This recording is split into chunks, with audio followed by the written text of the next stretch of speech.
Bom dia, meus amados, a graça e a paz do Senhor. Eu sou o pastor Rômulo Pereira, da Igreja Batista, Palavra da Graça, e hoje nós vamos estudar os Atos dos Apóstolos, capítulo 9, verso 10, que diz: Em Damasco havia um discípulo chamado Ananias.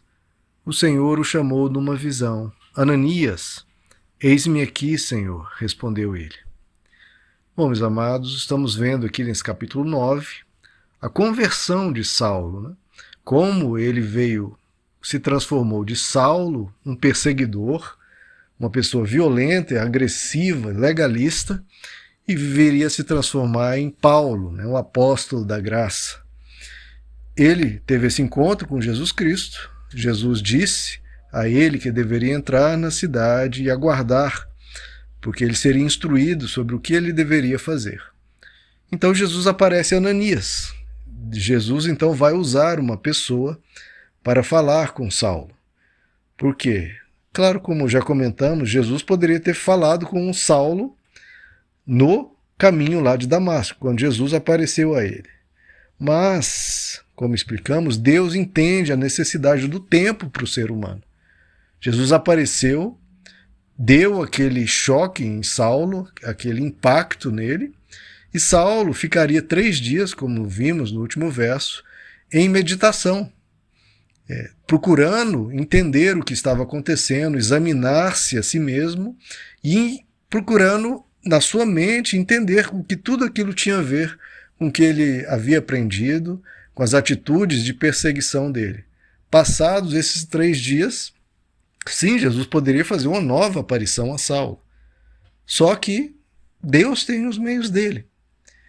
Ele resolveu usar alguém que talvez Saulo teria preso, talvez teria espancado e talvez teria até ordenado que fosse morto, Ananias. Porque Saulo estava indo a Damasco para prender cristãos e levá-los para julgamento e talvez a morte. Talvez, se Saulo fosse bem sucedido no seu intento, ele teria prendido Ananias, espancado Ananias e levado para ser morto.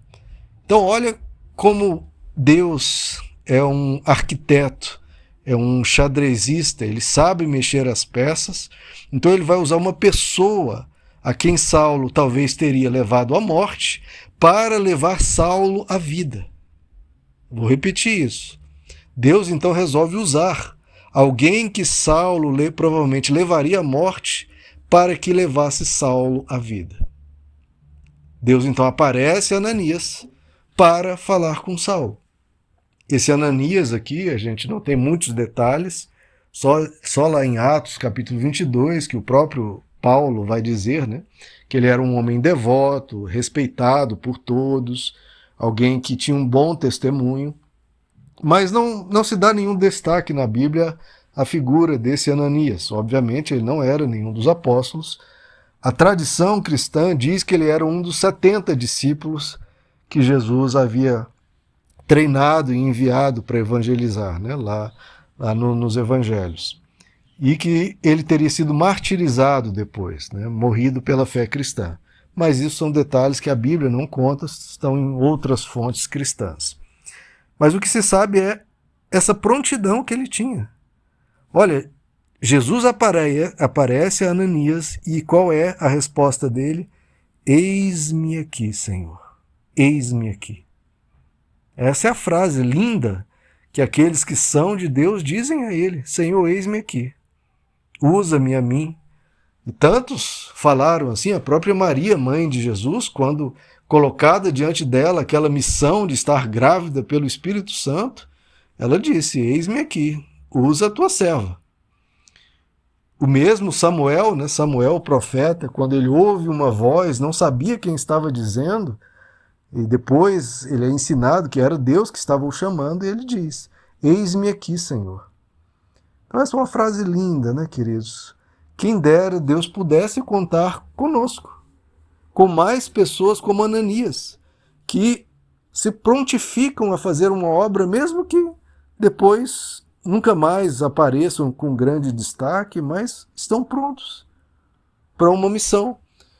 Você talvez nunca tinha reparado em Ananias, talvez você tenha ouvido mais falar daquele outro Ananias que já estudamos, aquele Ananias e Safira, que acabou morrendo, né, na sua mentira, no seu engano, e não tinha ouvido falar desse Ananias aqui, ou nem se lembrava. A gente fala mais do Ananias que errou do que do Ananias que acertou, né? A nossa mania de ficar sempre vendo o pecado das pessoas. Mas olha que Ananias lindo, pronto para o serviço. Eu acho que nós carecemos de mais pessoas que Deus precisando usar, não para glorificar a pessoa, não para ela subir num púlpito, né, e ser engrandecida, ou ir para os grandes palcos, ou para os vídeos, ou para aparecer na mídia. É uma pessoa que, por um gesto simples, ele apareceu, levou a mensagem a Saulo, como veremos nos próximos versos, e desapareceu da história. Ele fez a missão dele. Ele estava ali para Deus. E que Deus possa contar contigo nas suas missões anônimas, missões que não vão gerar nenhuma mídia, nenhuma fama, nenhum sucesso, nenhum poder, nenhum dinheiro, nada. Mas vai tocar numa pessoa. Porque veja só, queridos, quem era Saulo? Quem era? Quem seria Saulo? Ananias sabia que ele seria o grande apóstolo Paulo? Não. Às vezes uma pessoa que você mostra para essa pessoa o caráter cristão, que você dá um bom testemunho, que você fala do amor de Deus, aquela pessoa pode revolucionar a cidade, o país ou até o planeta, como o apóstolo Paulo fez. O apóstolo Paulo revolucionou o planeta por milênios.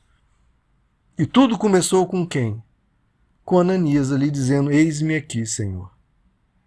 Aí você me diz, bom, mas Deus dependia de Ananias? É claro que não, Deus poderia levantar outro. Mas que privilégio, né, queridos? Fazemos parte dessa obra maravilhosa de Deus de resgatar o ser humano, de fazer o bem às pessoas. Ele pode levantar outras pessoas e até mesmo usar as pedras, como o próprio Jesus disse, se for necessário, uma mula, como fez com Balaão. Mas que privilégio, Senhor, queridos, que honra nós podemos fazer parte disso. Que você compartilhe as mensagens que edifiquem o seu coração, que você fale de Deus quando tiver uma oportunidade. Não precisa se martirizar, nem ficar se cobrando de uma forma culposa, nada disso, mas uma pessoa perguntando, uma pessoa triste, uma pessoa abatida, ou uma pessoa se sentindo muito mal e indo até você, nesse momento fale do amor de Jesus, ou convide ela para ir à sua igreja, ou participar aqui do canal e tudo mais. O importante é, queridos, há pessoas que precisam de ouvir de nós uma mensagem. Saulo estava precisando, ele estava em meditação, em quebrantamento, e o coração estava preparado. Deus prepara o terreno para aqueles que precisam ouvir. Deus tocou em Saulo, colocou eles em 3 dias em meditação. Às vezes a gente chega a pessoa e não sabe o histórico, né? Todo o caminhar dela com Deus. Ou às vezes a gente leva uma mensagem, a pessoa resiste, não quer, mas aquilo vai ficar semeado ali e vai depois gerar os seus frutos. A questão é, Deus pode contar contigo? E essa é uma pergunta muito séria, né, queridos? Porque a gente sempre quer que Deus, que a gente possa contar com Deus.